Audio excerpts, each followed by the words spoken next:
Lockdown के दौरान पूर्वी दिल्ली के कोटला गांव में फंसे भूखे मजदूरों पर हमारे न्यूज ऑनलाइन एसएम के चीफ रिपोर्टर सचिन मीना ने एक एक्सक्लूसिव रिपोर्ट दिखाई थी कि सरकार के ढीले रवैये की वजह से राजधानी दिल्ली में भी भूखे मजदूरों को भोजन नहीं मिल रहा है। हमारी इस रिपोर्ट का असर ऐसा हुआ कि दिल्ली एनसीआर में भोजन मुहैया कराने वाली एनजीओ रमा फाउंडेशन ने लोगों की इस मानवीय मुसीबत को समझा और राशन मुहैया कराया।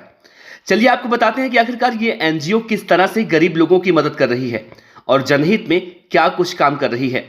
लॉकडाउन के बाद से ही रमा फाउंडेशन संस्था दिल्ली एनसीआर में जरूरतमंदों को राशन देने का काम कर रही है।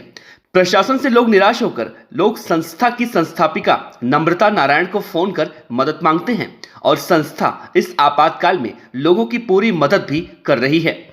तो हमारी जो दिल्ली की टीम है फिर भी काम कर रही है। अब दिक्कत क्या आ रही है कि जो कॉल हमारे पास आ रही है, जहां हमारी टीम पहुंच पा रही है वहां तो हम पहुंचा दे रहे हैं राशन, लेकिन जहां नहीं पहुंच पा रही है हम लोग प्रशासन की मदद लेना चाह रहे हैं, दिल्ली सरकार की मदद लेना चाह रहे हैं।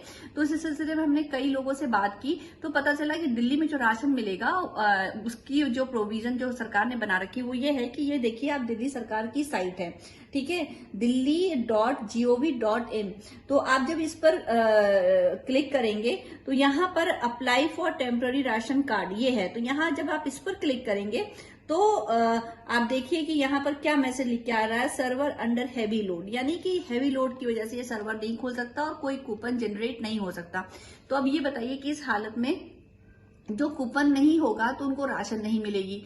दूसरी समस्या क्या है कि सरकार गेहूं दे रही है। अब अगर गेहूं मिलेगा तो आप बताइए कि उसे पिसवाया कैसे जाएगा। जो दिहाड़ी पर काम कर रहा हो उसकी कम से कम 1 महीने से इनकम बंद हो गई है। अब उसके बाद जो बचा खुचा पैसा था वो भी खत्म हो गया, तो उसके लिए गेहूं पिसवाना मुश्किल है। जो दिल्ली के सीएम केजरीवाल साहब है, एक बार इसको समझे कि इसकी जटिलता क्या है और उसको सॉर्ट आउट करने की कोशिश करें, ताकि जो मजदूर वर्ग है जो जगह जगह राज्यों से आकर के दिल्ली में फंसा पड़ा हुआ है राशन के लिए और परेशान न हो। इस काम में रमा फाउंडेशन के साथ कुछ और संस्थाएं सैम स्पोर्ट्स और यूनिवर्सल ट्रूथ फाउंडेशन भी सहयोग कर रही है। न्यूज ऑनलाइन एसएम के लिए कैमरामैन पृथ्वी टाक के साथ सचिन मीना की रिपोर्ट।